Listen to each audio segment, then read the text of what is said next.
Looks like next gen is going to be $10 more expensive, but is it really only $10?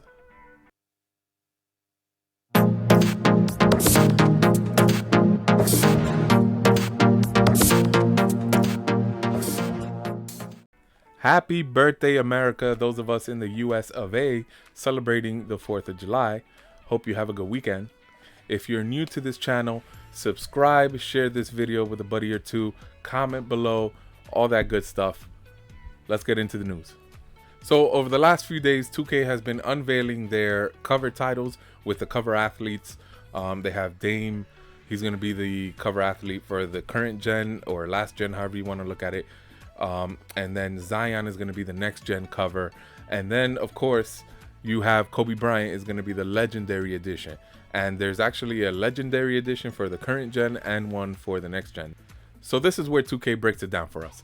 They told us that this gen, the games are going to be $60. That's expected. And then they told us the next gen games are going to be $70. The next gen version of 2K21 is going to be $70 on next gen consoles. So first things first, let's get to the price. $10 difference, it's really not that bad, right? But here's what 2K did, right? They're telling us instead of supporting smart delivery like all of Xbox's first party studios are doing, they're telling us that you can get a free upgrade to the next gen version if you buy the 2K Next Gen Legendary Edition. And not only that, you're only going to get the current gen version, not even the Legendary Edition. So all those perks and things like that, you only get those once on the next gen consoles.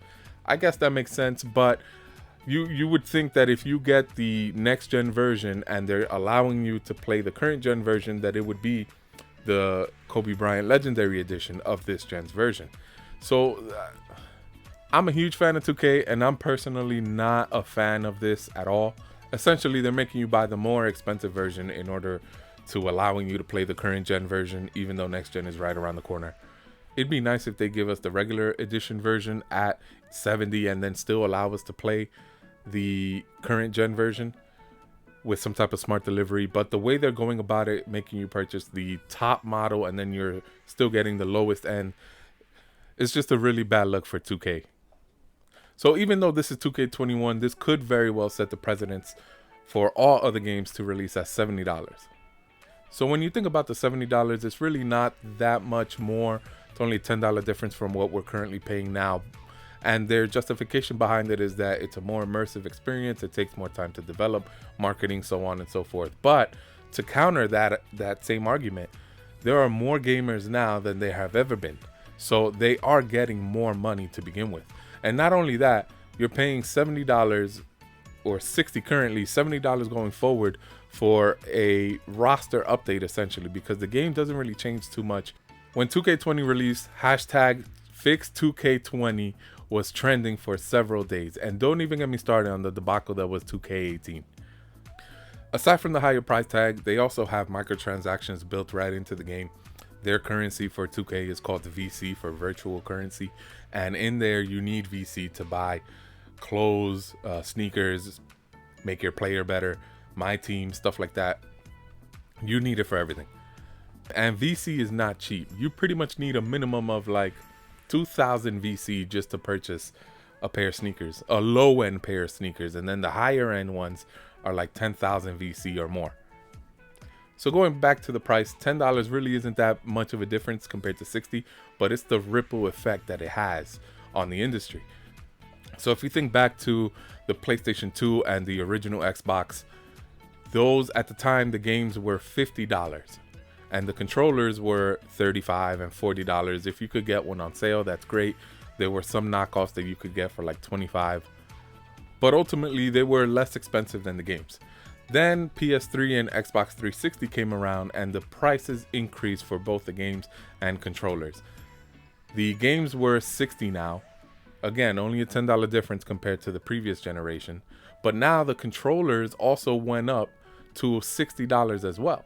And again, I understand you could find sales every once in a while, different retail locations or online vendors, but the original price is $60, the same as a brand new game would cost. Not only that, that generation, at least on the 360, it introduced a live subscription where you had to pay $60 for the whole year or 10 a month or whatever the, again, sales and whatnot will bring the prices down, but we're talking about the original prices of what they are.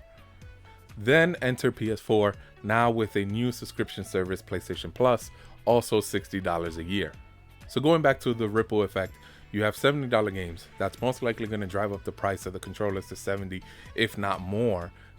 You also have accessories like gaming headsets, mouse and keyboards. Well, mouse and keyboards, they're pretty expensive, but that's a different story because that's more on the PC side that you can use on consoles. Whatever. Either way, you have other gaming accessories. You have like the PlayStation camera, PlayStation headsets, and all these other things that are getting up there in price as well. So what about other games? For example, a game like Uncharted Lost Legacy. That came out at $39.99, $40. And there's rumors now that the standalone game Miles Morales is, again, it's not a full game, but it's an expansion similar to Lost Legacy that they have come out and told us this much. That game is rumored to be $50, not $40 like Lost Legacy, but $50. There's the $10 increase ripple effect that I'm talking about. So on the other side of that PlayStation coin, you now have things like Game Pass, a subscription service from Xbox that includes all of their first-party studios, all of their games, a lot of third-party studios, AAA titles, and a bunch of indies as well. And that service is only $10 a month, $15 if you want the Game Pass Ultimate that includes the gold as well. You can't beat that. You can't beat that price, especially if next-gen prices are all going to go up.